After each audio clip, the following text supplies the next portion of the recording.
New at 4, we are hearing from the rescue crews who stepped into action after a woman's car was swept away by floodwaters. Take a look at the rescue that happened along Highway 30 in Jackson County. The driver managed to get out of her car, but it took divers several hours to even get the car out of the water. WAY 31 Sierra Phillips brought you the rescue live as it unfolded during our midday newscast. She now has reaction from those on the scene.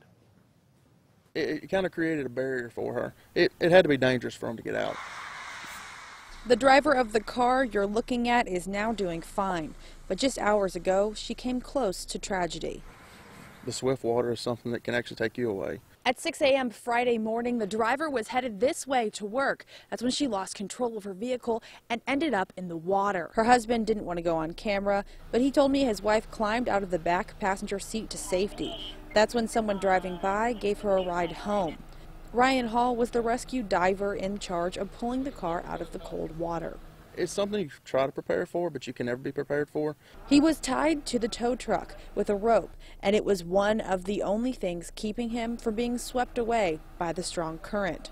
Volunteer firefighter Jeremy Labb also helped with the rescue and said road conditions can deteriorate quickly during heavy rains. When it rains, it takes about 10 minutes before the road starts flooding over, if it's a good hard rain. In his 5-year career, Labb has seen around 10 vehicles submerged because of floodwaters. In Woodville, Sierra Phillips, WAY 31 News. Once the tow crew arrived, it took about 45 minutes to get the car out of the water, and then the road was reopened right around noon.